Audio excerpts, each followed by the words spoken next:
By eating artificial foods and by eating processed foods, your connection with nature is kind of restricted. Most people don't follow their passion because of fear of failure. But failure is also going to be your biggest teacher in life. There's no point in being so stressed and things, and follow your passion, because then you don't have to force yourself to give you 100%. It will naturally come to you. The Western culture, the influencer, which is not bad, I think, but in moderation, but we are still losing. It is eroding our amazing culture that we have. So Shawn, tell me about your journey so far, right? Firstly, I would like to tell you that I'm a very big fan of Vinmia. I love the space. In fact, one of the first places that I had in a bucket list of visiting in Goa was Vinmia, for a lot of reasons which we will discuss now. But please tell me how you started.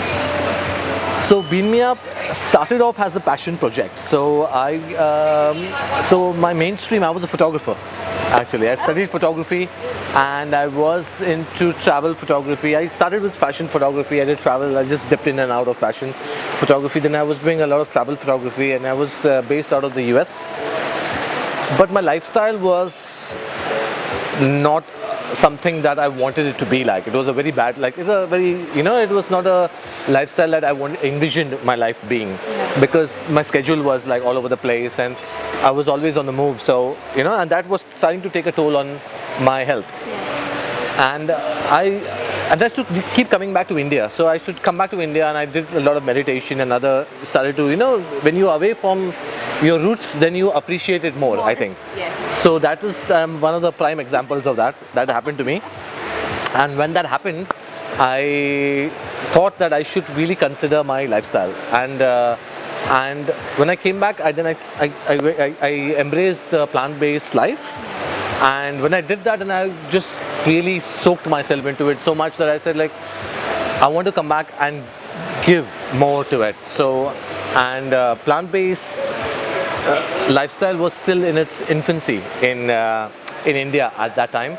So in 2009, this is 2008, 9ish. Okay. So 2000, and I was about 29 that time.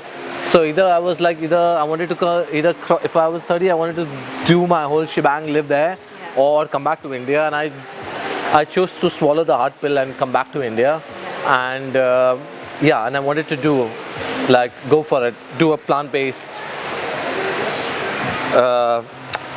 Have people experience what plant-based is like, because of course India, everybody knows, predominantly vegetarianism is a very big mainstream thing in India, but plant-based was still not that. It's very nascent. Right? Yeah, it was still very much in its infancy. So we kind of, I started off, I was looking for a place, and Vinmia was the perfect starting point for me. So I acquired this business in 2009, and we went full-fledged plant-based in 2010.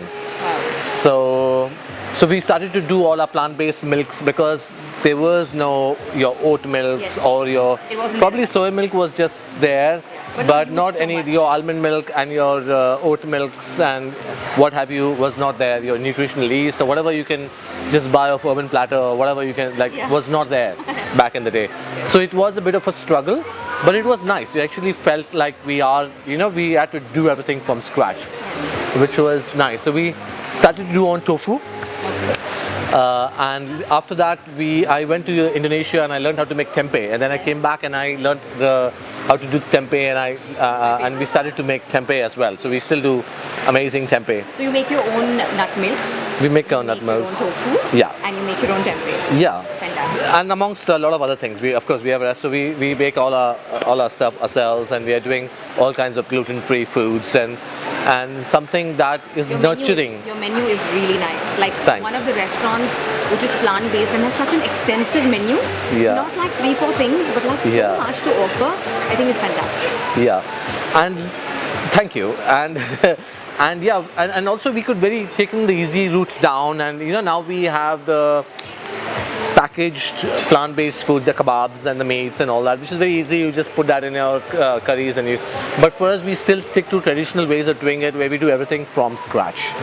So that is what we aspire to do back then, and we still stick to our formula, and it works well because people appreciate I would, yeah, people at some point, anybody who is into health food or into alternative lifestyle, at some point when they are in Goa, no matter where in Goa, they end up at Bean Me Up. So we have from your activists to celebrities, they have all at some point been to Bean Me Up. So Bean Me Up is like the mecca of sorts for people who are vegan, because they get overjoyed when they come and they can order anything off the menu without asking questions or without explaining that, oh, please don't add this and please tell the chef not to do that. Over here they can just chill and order anything off the menu and know that they know that they are getting the right food. Fantastic. I think that was one of the first things that I also noticed when I came. There's that ease that you don't have to kind of worry so much, and you know the right thing's just going to come on the plate. Absolutely, yeah. You started at you were just mentioning right now, 2009, 2010 was a space where plant-based wasn't being discussed so much. A lot of people were not really aware about the transition of this lifestyle, right? Yeah. Very new for a lot of people in India, of course. What were some of the challenges that you faced when you started this whole thing for yourself first, and then also kind of transcending it into your workspace, like which is Bean Me Up? So what was one of those things where you were like, it'll take some time, people are giving me this reaction? The first obstacle was family and friends, because they were like, "Arey, what are you going to do? Like, how can you start a plant-based restaurant in Goa where people come to party, have fun, they want to have what Goa is famous for, they want to experiment with like the Goan foods, seafoods, and party and drink, and so how would you going to have that kind of people who will embrace plant-based food?" So that was the first obstacle that people were kind of planted in my seed when I was discussing. Before you start some project, you want to discuss it with your family and friends. And feedback, not everybody was very forthcoming with telling me like, "Arey, wow, let's do it." But everybody was like, "Are you sure you kind of want to do it?" But I was very adamant. I was like, "We will make it work," kind of thing. So, and I had my USPs that was like tofu and tempeh, and people are not sure about that at that time also. But during that time, about I would say 90% plus of our guests who were coming and appreciating what we were doing were Westerners, because Goa is known to have a very diverse audience, very worldwide, so we had a lot of Europeans, a lot of North Americans, that kind of people who were very familiar with the kind of food that we were serving. So little over 5 to 7% of the people coming during that time were Indians who were into the health food or wanted to experiment a little bit with their food, because Indians are very particular about their kind of food. So for us it was very difficult to get into that segment of people, get the Indian palate. So that was the first obstacle, I think, which we overcame, it's all about confidence also. I was very confident that we will. The second obstacle, I think, was the staff, because the staff had to unlearn. So when I tried to hire staff, they were like, "Arey, bina दूध का और बिना अंडे का, like without that it is not possible, without eggs and without dairy it is not possible to make a cake." So they had to unlearn. So I had to get staff who are very open-minded and who are willing to understand, be part of this thing, because they were not taught that the principle of baking and the principle of working in the kitchen was like, you crack an egg, you put it in the dough, and that's how you get it, that is the binder kind of thing, or you put wheat. So the gluten-free was not a very big thing unless somebody had celiac or something. Even that was like so. So unlearning was another obstacle, where to actually explain to staff that there's something called unlearning, where you have to forget what you have actually learned and start off from scratch again and learn. So are you willing to do that? Because a lot of people are not willing to do that, because they are so confident, because they take pride in like, I am the chef or I am the sous chef. And this is how we have learned, this is how the processes are, this is what I learned in hotel management, this is how things are done. But we had to have people who can unlearn, who are like, there are no boundaries. So people who can understand that concept. So that was the other thing. And then when the guests came in, we had to be like, "Arey, tofu, what is tofu?" So we had to explain to them, we had to have some common ground with them. So you're like, "Are you looking for protein in your food?" And they would be like, "Yeah." Then we'd be like, "Yeah." So tofu is very rich in protein and things like that. And that's how you would kind of get them to kind of taste your food or to appreciate what they are doing, because they would be very skeptical about how tofu kya hi hoga, like, because we are used to paneer, and they would compare tofu with paneer and that kind of things. And now 10 years down the line, we have people who are like, who are like calling us, we only are looking for a vegan restaurant. Are you a complete vegan restaurant? We have to assure them like, dude, we are like a complete vegan restaurant. We have been vegan since 2009 kind of thing. So that is a big transition. And now we have about 90% of our guests coming in today are Indians, mostly urban Indians. And about during the season, we have about, the rest who are Westerners who come in and, who are there anyway, who appreciate what we do, and regulars and things like that. So like you said that you were the first one. Like I was talking to you about this before also, and I do know that you were one of the first people in Goa to start a complete plant-based movement through your restaurant, right? Like the way that you said, right? One of the things that I know is that when you yourself adapt a lifestyle like this, it makes a lot of change in your own health, right? Absolutely. You said you started doing this first and then it kind of like, leaked into your work. So can you tell me some of the health benefits that you faced by, changing first your lifestyle and then actually educating your guests also who are coming over to the restaurant? Yeah. So earlier, I was big into cycling, swimming, all these kind of activities. So my stamina increased. I realized that where I could ride for like 20 kilometers, I could double it. I could ride 40 kilometers on a bicycle kind of thing. Where I could swim 5 laps, I could do like 8 or 10 laps. So you could immediately see that your burst of energy right into you, and once I got to understand how it works, like because protein is again a big thing. Anybody today is discussing about protein. So I think it's a protein myth. But anyway, what is your take on protein also? I would like to know I'm not qualified to discuss on protein. Probably you are the best person to talk on that. But I think protein is an essential building block to your building energy when you are, when it's a very important factor. But I think there's a protein myth in the sense like a lot of things are related to protein, and there's clean protein, I think, and there's other kinds of protein which are not as clean as plant-based protein. So I think plant-based protein is the cleanest form of protein that you can get, because even if you look at the food pyramid, so I think humans are, it depends on what, where you see yourself and what kind of food that you are consuming. So if you're eating, I think, down the pyramid chain, I think that is the cleanest form of foods today, because as you're eating more on top of the food pyramid, the food is more contaminated today, because what do you know, what the animals are not, you can see that literally in India, you can see the cows and animals eating plastic. And the the seafood is contaminated with mercury and lead and all these other things. So if you're eating that as a form of protein, you're not really eating the cleanest form of protein. I think for me personally, from my experience, is sprouts and are the cleanest form. Organic sprouts is what I do, and that is the cleanest form of protein, I think. Raw foods. Actually, I don't know. You can kind of like reassure me on this factor, but fruits, vegetables, sprouts, pulses, grains, all of them have protein. So a lot of people think that we need to bifurcate and eat only certain foods to get protein. But actually the truth is that you can kind of like get it from all your sources, and that's what is easy for the body to assimilate. Absolutely. Unless you're somebody who is like a bodybuilder or an athlete, your requirements will be different. But if you're living day-to-day easy lives, it's just very nice for our body to feel lighter and for us to assimilate protein in every meal rather than bombarding it with just one item the entire day. Yep, absolutely, I agree with you. And also eating seasonal, I think, is a very big factor, 2000%. which people, because in the West that was the other thing, where you would walk into a mega fruit store and you're getting your mangoes and all these things throughout the year. So I was like, oh wow, is it mango season? And they were like, what is mango season? We can get mangoes because we fly in mangoes from Thailand, and when it is not season in Thailand, we fly it from Costa Rica or Ecuador. So your body is not confused because you are not eating seasonal. But living in a place like Goa, I think, where you are more grounded, you really understand what is growing, you can see things growing around you, and that is what you should be eating as well, seasonal. And nature is so wise, it just grows what you need in that season. So we should, I think that should another thing that we should kind of understand.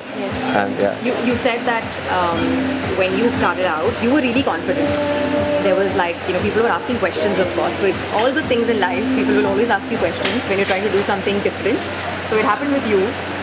what was one of the things that was really, when it started happening, it was like your, magic moment, and you were like, this is why I was waiting for this to happen. Did you have those kind of moments when you started the whole work? Absolutely. When people come up to me, and we won our first award, that was the Times Food Award, Yes. and then everything just switched around, and people who were the naysayers or people who disagreed with what they were like appreciating, even though so suddenly you had like people who were skeptical about what you were doing suddenly started to appreciate what you were doing, and they were like, "Arey, wow, my friend, look, or my son, or my or my cousin, he has got an amazing vegan restaurant in Goa. If you're going, you should definitely go there." Yeah. Earlier they were like, "Oh, this guy is like." Yeah, I have a cousin who's like a bit crazy, and he's got this vegan restaurant in Goa, kind of thing. And suddenly that all changed when it got popular, and people were like, "Wow, I have a friend, a cousin, and or a friend," and they were like, "It's an amazing award-winning restaurant. You should go there if you're in Goa." So people change if you are doing well or when you are successful, but that is how society works. For me, that never really mattered to me whether what people said or what people do. I was very adamant on what I have to do. This is my journey, and I was very sure because for me it kind of made sense. It was like nature. You just have to sit and see observe nature, and everything, all your questions will be answered, I think. And that is, and there's scriptures and there's everything that explains. All the information is there. We have to. This is how much of information do you want to understand, and is up to you. It's a rabbit hole. How deep do you want to go? It is. I also want to add that, I think some people are, especially when you're more connected to nature, just have an inner intuition, wherein you can see a few years ahead. So I think you're one of those kind of people, just by talking to you, I can just feel it, that if you're that intuitive to understand that there is something that's going to work really well, or something that's going to benefit not just you, but a lot of people, after a few years, I'm going to be the first person to be able to sprout that seed over there. That tree will grow, and then eventually the fruits will be eaten by everybody, and by you, of course.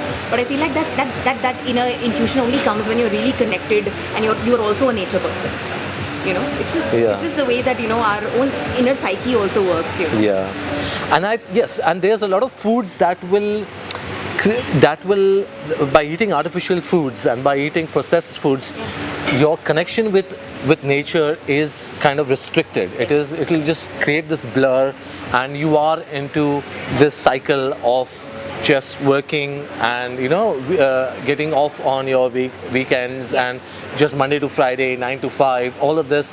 I think all of this, which is not necessarily bad or evil, but it just gets us into this cycle of disconnecting from nature. And then once in probably a few months you get a long weekend, and then you go to nature, and because I see that in Goa happening all the time, because we get all the urban Indians here, and they're like, wow, what a paradise, and 3 days later they're like, oh, the clock is ticking, we need to go back to work and do a 9 to 5.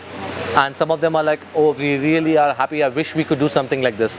Everybody wishes to do this. Nobody will say, very few. I have some people who say no also. They are happy with what they are doing, or they're happy to live into that cycle of 9 to 5.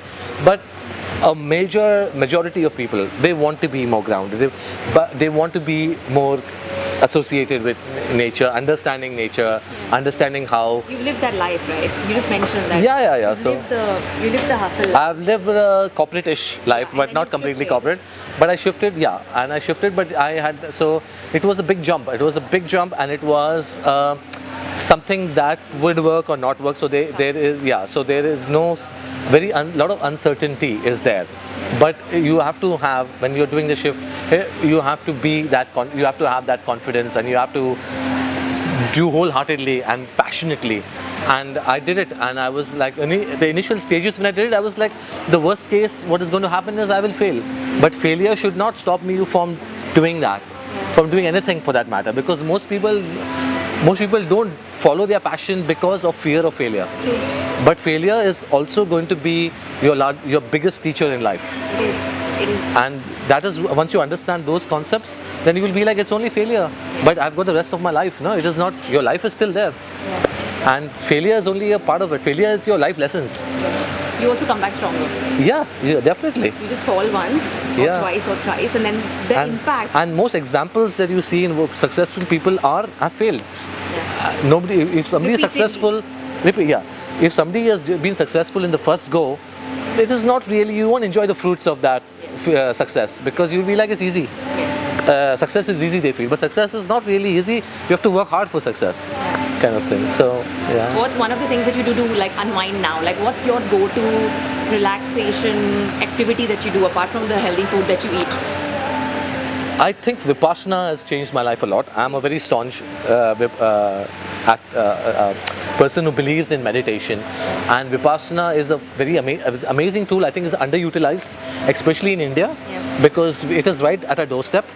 And you know, there's amazing tools out there, but we are in the cycle of doing certain things where we don't underutilize the things that and we don't appreciate. About your experience with it. So I used to do Vipassana because I used to I used to have a very busy lifestyle when I was in the US and in my early 20s, and I used to come back. So mentally I was very agitated, and I read about Vipassana, and Vipassana is something that you can sign up and do without any fees or anything. It's a very it's a program where somebody donates for you. So somebody has donated this course for you, and you have to do this 10-day course, and there are certain restrictions that you have to follow for this 10 days, but you have to give your whole self, which I loved, that you have to just, you have to give your whole self to it.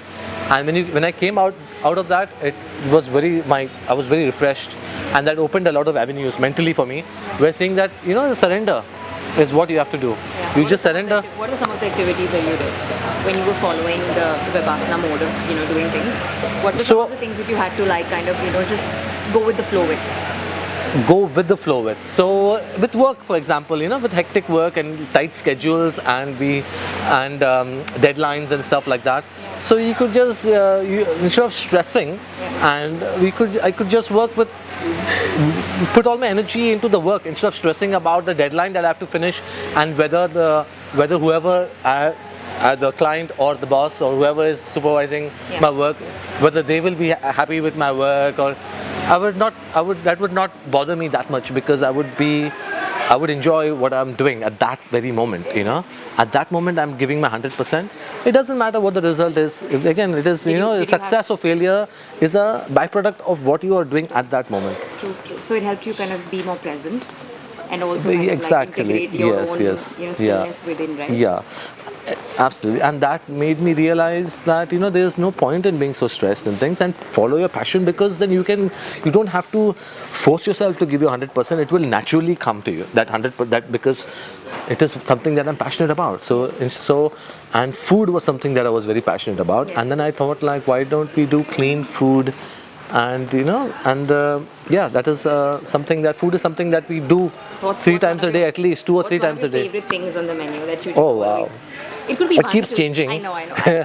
Because I keep reinventing the menu, but this time of the year it is not on the menu. But this time of the year is where a lot of turmeric grows. So I'm growing turmeric in my garden now. Fantastic. And during there's Nag Panchami coming soon. So in Goa they make something called patole, which is a nice rice pudding, which is stuffed with coconuts and jaggery, and it is kind of in the turmeric leaf. Oh, in the turmeric So leaf. it is put in the turmeric leaf and it is steamed. Wow. And the flavors from the turmeric leaf go into that, and you can. It is an amazing thing. It is called patole in Goa, and it is made during Nag Panchami. Fantastic. It is something, and seasonal. It is nice, and so Wow. stuff like that. Local flavors and what people celebrate and do, the food they cook for local festivals or seasonal festivals is something that we should embrace, and we should keep that thing going, because a lot of people,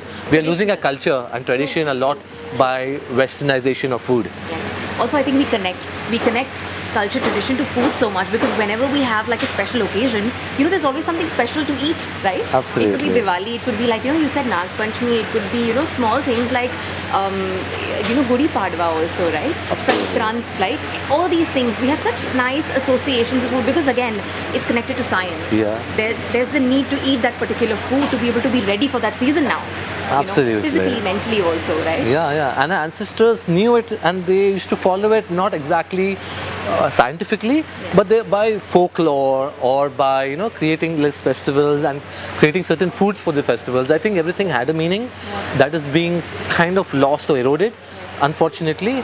But I think we should try and maintain it as much as we can. But living in urban spaces, again, you can't grow your own turmeric or turmeric leaves or something. But But it is good to know that such things happen and such things exist. Yes. How difficult is it to plan your menu? Because you just mentioned that you change it all the time as to what's Yeah. available, seasonal, and also you put in a lot of effort. Because I've seen the menu myself and I've eaten it also myself, so I know that you put in a lot of effort to kind of like make sure that the taste palette is really nice along with it being healthy, right? Yes. So tell me, what kind of like actual data work goes into creating an extensive menu that's so nice?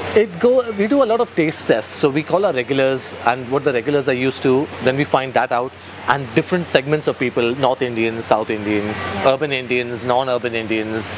So we do a lot of taste tests and see how it works. We take a lot of reviews from people, and even we get a big chunk of Westerners during the winter months, from October to March, and their palate is different. And the Indian palate likes a more spicy food, savory. The Western palate is different. So we had to balance our menu. So there's a lot of work going behind the scenes with. So we're constantly evolving, and we're constantly working on our menus and changing and see what is working. We put new things on the menu, take things out, and so it is. And that is because it's a love of food. Only because there's love of food can somebody do it. Otherwise, I could be a very typical Udupi restaurant, doing idli sambar and vada sambar for the last 50 years. They're doing the same thing, or that, and so. Yes.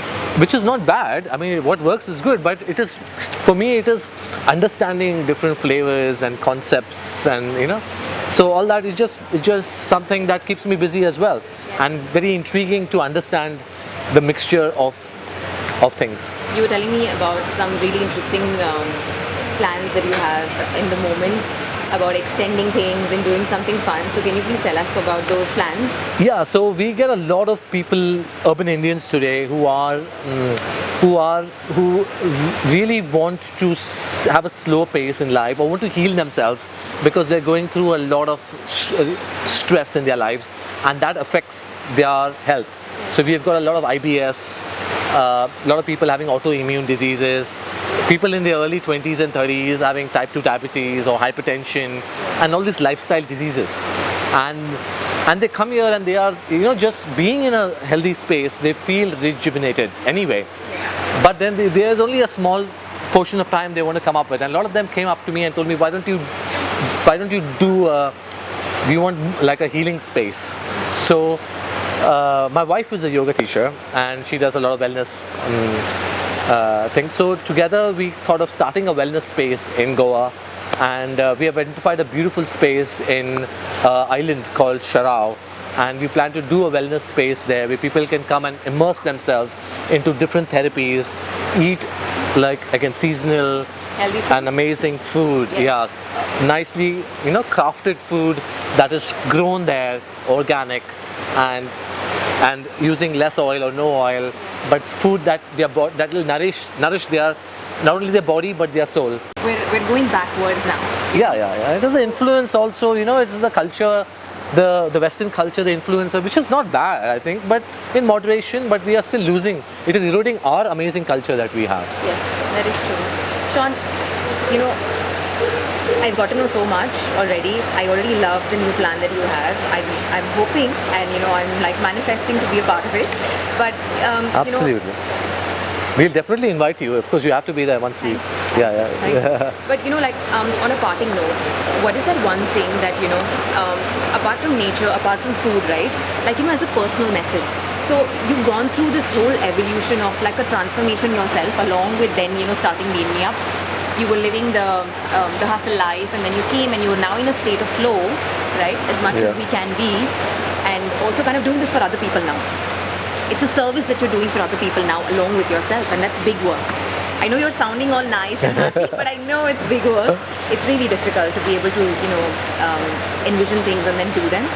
So, what is that one message or one shift that kind of like you would like to share with others? That if you are in the same space, or if you're in a place where you're feeling a little stuck right now, you want to shift, but it's not happening for you. What is it that really worked for you, and what could help people?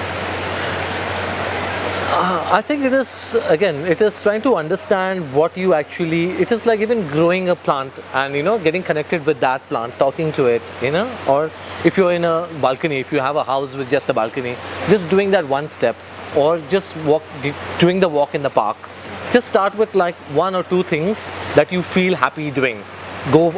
Take your bicycle and go on a bike ride, Right. Yes. kind of thing. Instead of driving to get your groceries, Yes. do it on a bicycle, kind of thing. You feel better about it. Yes. Something that will make you feel better about yourself, Yes. kind of thing. Start small. Don't quit your job and just do something like radical right away. Yes. But start small, and that will be and then meditate a little bit. I think meditation helps open the windows, It does. and which in turn will start opening the doors slowly. So start small, I would say, but do certain things that make you happy. Yeah. Do you think when you embraced the spiritual lifestyle, like a semi-spiritual lifestyle, right? Yeah. When you embraced it, do you feel like it really did shift a lot of things inside you? Absolutely, without a doubt. Yeah. And it will plant seeds into doing other things also. So it is like a forest that grows from one tree I love into that. a forest. I love that. So it is. You start small and you start slowly, and then it will only grow. You'll only grow. I just love the whole, metaphor that you gave with the forest, because I truly believe in it. The more we, how we are in this whole evolution, plant more trees. Yeah. So it's a physical act of doing that, but then it's also like a, If you do it inside you also, not around you. Around you also, but inside you also. yes, and that's one of the first things that people need to understand. That was amazing. Thank you so much. Thank you. Yes, it was a Beautiful pleasure. message, beautiful conversation. Thank you very I much. enjoyed myself. I got to learn a lot of things. About Oh wow, your journey thanks. also, about being me up also. Thank you so much. Thank you, and I look forward to seeing you more often. Yeah, and your guests as well. Yes, Your yes, friends we'll keep and coming. your subscribers. I'm coming for sure. Yeah. I drag my husband, I drag my brother, I drag everybody here, and I get Yeah, them and if here. you're ever in Goa and if your subscribers are here, then they can always stop by and say hi. They have I to will stop love by. to Yes. have a little chat with everybody. Yeah, it's nice.